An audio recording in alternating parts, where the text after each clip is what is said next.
सीमा, कहाँ हो तुम? ये क्या लगा दिया पूरे घर में? इतने गहरे रंग के पर्दे। तुम्हें पता है ना कि मुझे हल्के रंग पसंद है। कितनी बार कहा है तुमसे, अपनी पसंद इस घर में मत चलाया करो। क्यों? मैं इस घर में अपनी पसंद का कुछ क्यों ना करूं? क्या ये मेरा घर नहीं है? अरे वो पर्दे हल्के होने के कारण उसमें दाग लग गए थे और फिर ये मुझे शादी में मिले थे तब से पड़े हैं। अगर लगा दिया तो क्या बुरा किया। अरे बहू, कभी तो चुप हो जाया कर। क्या है ये? मेरा बेटा घर में घुसा नहीं कि तुम शुरू हो गई। उसे सांस तो लेने दे। पर माँ, अब बस भी कर। क्या खड़ी रहेगी मेरे सर पे? जा जाकर खाना लगा।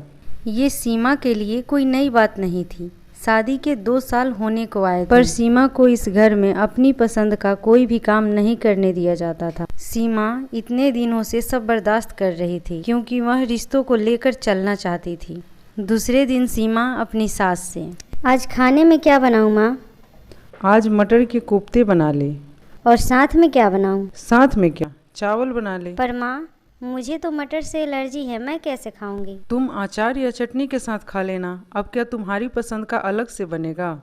इन लोगों के लिए जितना मैं अपनी पसंद को मारते जाती हूँ, ये लोग उतना ही मेरे सर पे चढ़ते जा रहे हैं। पर अब नहीं, आज मैं अपने पसंद का ही खाना खाऊंगी। अचार या चटनी के साथ मैं नहीं खाऊंगी।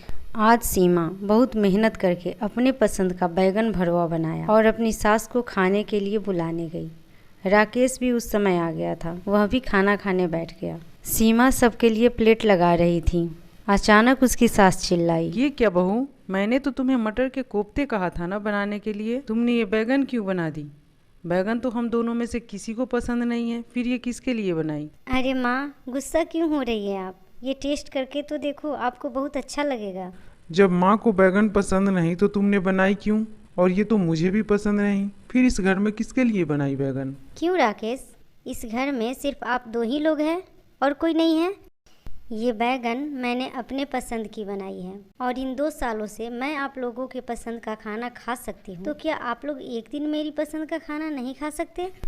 राकेश को जवाब सुनकर बहुत गुस्सा आया। वह अचानक से उठा और सीमा के गाल पर एक थप्पड़ जड़ दिया। तुम्हें अपनी पसंद चलानी है ना, तो निकल जाओ मेरे घर से। मैं क्यों जाऊँ इस घर से? क्या यह मेरा घर नहीं है? पर आज तुमने हद पार कर दी है। एक दूसरे की पसंद को अपनाकर रिश्ते निभाए जाते हैं, पर तुम लोगों ने अपनी पसंद मेरे ऊपर थोप दी है। तुम लोगों को मेरी पसंद से तो कोई मतलब ही नहीं है। अब तुम लोगों का अत्याचार सहन करके मैं इस घर में नहीं रह सकती और ना ही अपने स्वाभिमान को गिराकर। मैं आपका घर छोड़कर जा रही हूँ। थोड़ी देर बाद सीमा अपने सामान के साथ अपने कमरे से निकली। राकेश, आज मैं अपने लिए बनाए गए इस जेल को तोड़कर जा रही हूँ। अगर आप लोगों को अपनी गलती का एहसास हो जाए तो मेरी तरफ से सारे रास्ते खुले हैं, पर अब मैं अपनी पसंद और इच्छाओं को मारकर इस घर में नहीं रह सकती। मैं जा रही हूँ।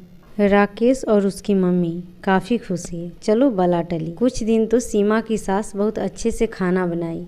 कुछ सालों बाद उन लोगों को एहसास होने लगा, अब राकेश को घर आने का मन नहीं करता। सीमा की सास को खाली घर काटने को दौड़ता। कुछ साल बीत गए। एक दिन राकेश सीमा से मिलने उसके घर पर जा पहुंचा, शायद सीमा को लाने के लिए। नमस्ते भाभी। अच्छा भैया, आइए बैठिए। भाभी, सीमा कहाँ है? दीदी तो स्कूल में फंक्शन अटेंड करने गई है। अच्छा, कौन से स्कूल में? सीमा की भाभी ने राकेश को स्कूल का नाम और पता दिया। राकेश स्कूल में ही सीमा से मिलने जा पहुंचा।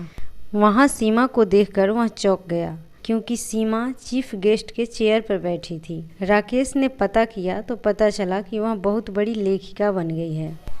स्कूल के बच्चों के लिए पुरस्कार वितरण समारोह में एक संस्था ने उसे मुख्य अतिथि के रूप में बुलाया था। राकेश सीमा के आगे अपने आप को काफ़ी छोटा महसूस कर रहा था, इसलिए वो बिना मिले ही सीमा से वापस आ गया। अब राकेश को अपनी गलती समझ में आ रहा था, पर करता भी क्या? रिश्ते तो टूट चुके थे।